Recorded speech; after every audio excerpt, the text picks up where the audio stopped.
संविधान के अनुच्छेद 356(1) के अंतर्गत राष्ट्रपति महोदय द्वारा 13 फरवरी 2025 को जारी की गई उद्घोषणा का अनुमोदन करने का मैं प्रस्ताव लेकर सदन के सामने आया हूं।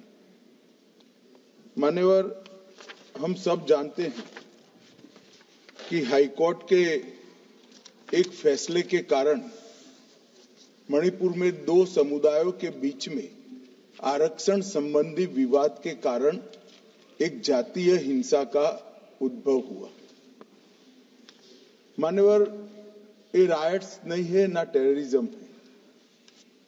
ये हाईकोर्ट के एक फैसले के इंटरप्रिटेशन के कारण दो समुदायों के बीच में जातीय हिंसा हुई। सभी सदस्यों ने इस पर काफी चिंता व्यक्त की है मान्यवर, और उन्होंने कहा कि भाई तुरंत शांति हो, पुनर्वास के लिए तुरंत प्रयास किए जाएं, केसों की न्यायिक जांच हो और जो पीड़ित है उनकी पीड़ा कम करना और उनका जो नुकसान हुआ है इसकी भरपाई होनी चाहिए। मान्यवर, दिसंबर, जनवरी, फरवरी और मार्च 4 महीने से वहां पर हिंसा नहीं है। और जहां तक कैंपों का सवाल है, पहले से ही इसके अंदर खाने पीने की व्यवस्थाएं, दवाइयां, मेडिकल सुविधाएं, ये सब सुनिश्चित कर लिया गया है। टेक्निकल एजुकेशन, मेडिकल एजुकेशन की वहां पर ऑनलाइन व्यवस्था हो चुकी है।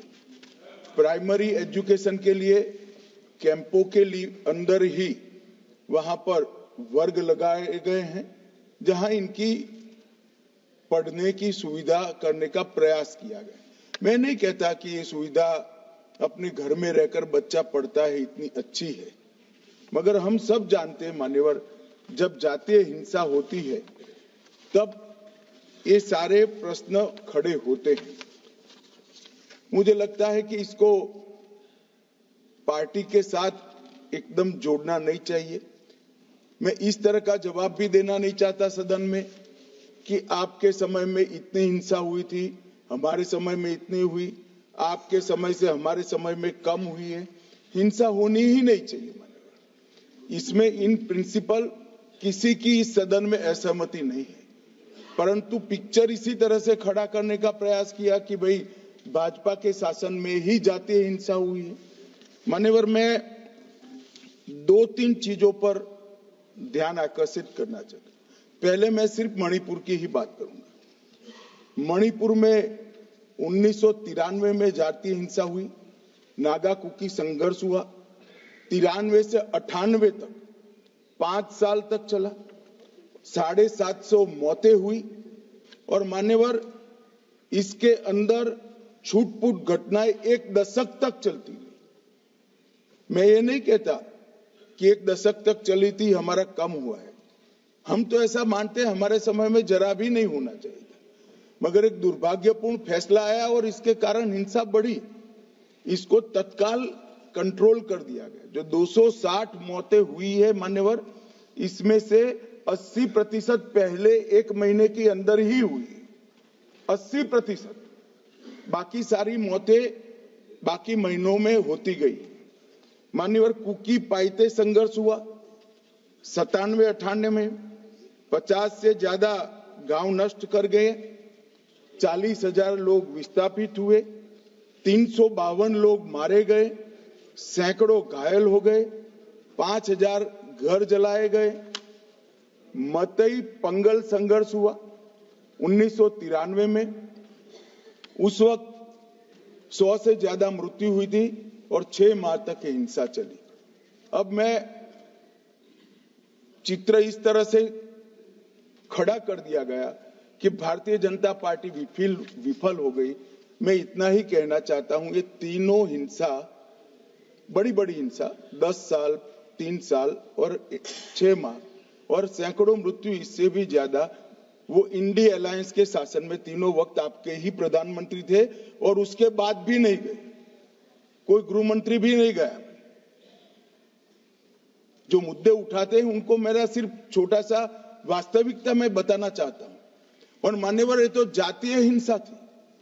हमारी सरकार आई 2017 में, उसके पहले 5 साल में एवरेज 1 साल के अंदर 212 दिन मणिपुर बंद रहा है मान्यवर। कोई जातीय हिंसा नहीं थी।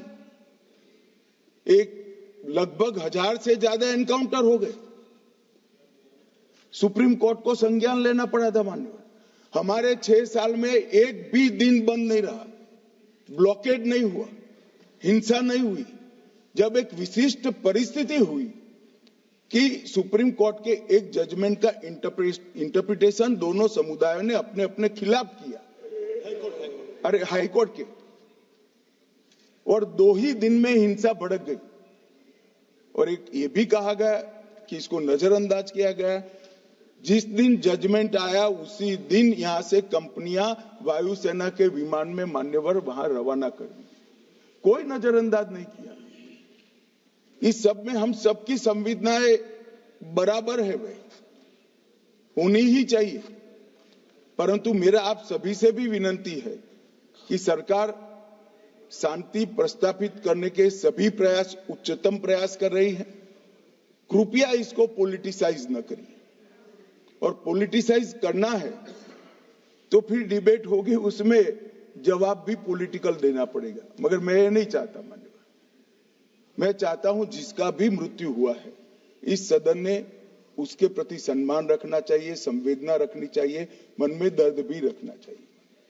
राष्ट्रपति शासन आने के बाद दोनों समुदायों से चर्चा भी हुई।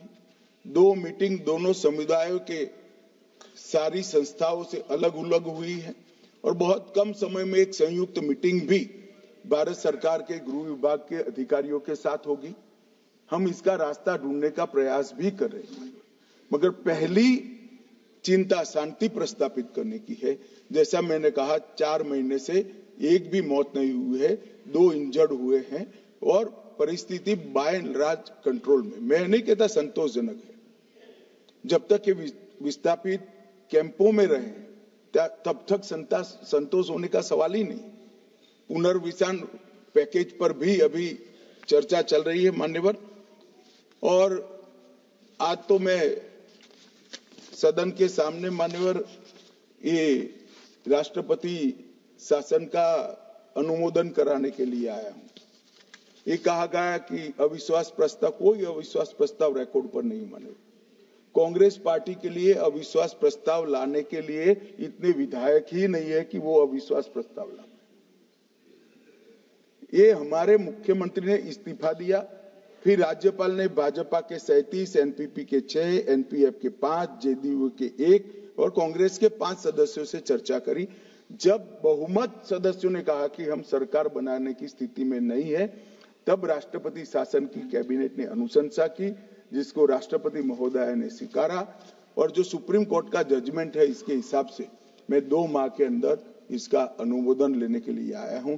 मेरा सदन के सभी सदस्यों से विनती है कि सरकार चाहती है कि जल्द से जल्द शांति हो, जल्द से जल्द पुनर्वसन हो और जो जख्म लगे हैं उस पर मरहम भी लगाया जाए। कृपया सभी दल एक मत होकर ये राष्ट्रपति शासन के निर्णय का अनुमोदन करें, ऐसा मैं आपके माध्यम से विनती करना चाहता हूं। प्रश्न ये है कि माननीय मंत्री द्वारा प्रस्तुत सामंदिक संकल्प को स्वीकृत किया जाए। जो सदस्य इसके पक्ष में हाँ कहें, जो सदस्य विरोध में ना कहें।